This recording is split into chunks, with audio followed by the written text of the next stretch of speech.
എല്ലാവർക്കും ഞങ്ങളുടെ ഓണാശംസകൾ. തിരുവോണത്തിന് ഞങ്ങളുടെ വീട്ടിൽ പൂക്കളവും സദ്യയും എല്ലാം ഒരുക്കുന്ന തിരക്കിലാണ്. കൊച്ചു മക്കള് അത്തപ്പൂ ഇടുകയാണ്. കഥകളിയുടെ മുഖമാണ് അവർ തിരഞ്ഞെടുത്തത്.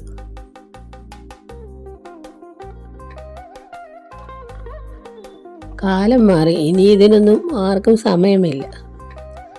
എൻ്റെയൊക്കെ കുഞ്ഞു പ്രായങ്ങളിൽ അടുത്ത വീട്ടിലൊക്കെ പോയി ഊഞ്ഞാലാടാറുണ്ട്. നമ്മുടെ വീട് സിറ്റിയിലായതുകൊണ്ട് ഊഞ്ഞാലിടുന്ന സ്ഥലം കുറവാണ്. അത്തമിടാൻ പൂക്കളും വാങ്ങിക്കാറാണ് പതിവ്.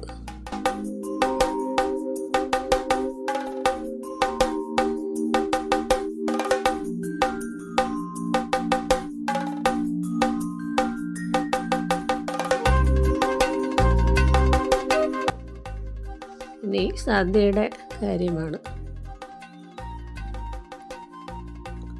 നമ്മുടെ തിരുവനന്തപുരത്തുകാർക്ക് സദ്യയ്ക്ക് പ്രധാനമായും ഒഴിച്ചുകറികളിലെ രാജാവായ പരിപ്പില്ലാതെ സദ്യയില്ല. ആദ്യം ഒഴിക്കുന്നത് പരിപ്പാണ്. പരിപ്പ് നെയ്യും പപ്പടവും കൂടി ചേർത്ത് കുഴച്ച് ശകലം ഇഞ്ചിക്കറിയും ചേർത്ത് കഴിച്ചാൽ എന്ത് സ്വാദാണെന്നോ. അതുപോലെ തന്നെ സദ്യ പൂർണ്ണമാകണമെങ്കിൽ പാൽപ്പായസവും ബോളിയും കൂടി കൂട്ടിക്കുഴച്ച് ഒരു പിടി പിടിക്കണം.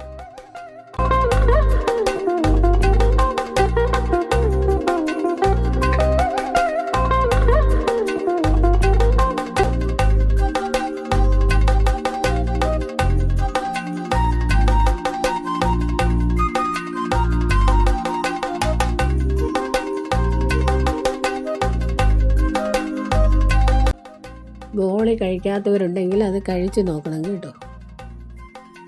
തിരുവനന്തപുരത്ത് എല്ലാ ദിവസവും ബോളി കിട്ടുന്ന ഒരു കടയുണ്ട്.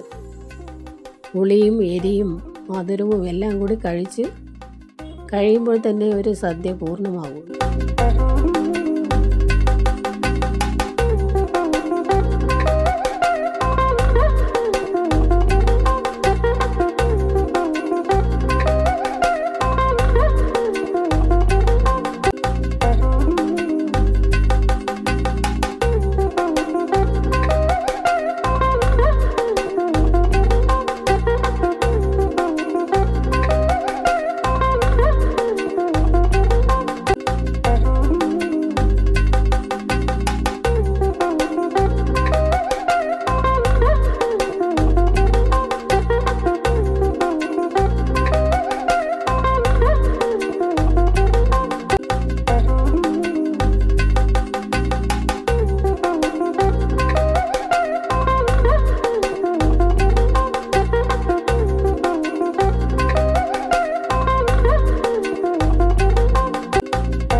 അപ്പോൾ അതിനു വേണ്ടി അടുത്ത തിരുവോണം വരെ നമുക്ക് കാത്തിരിക്കാം ഇങ്ങനെ ഒരു സദ്യ കഴിക്കാൻ.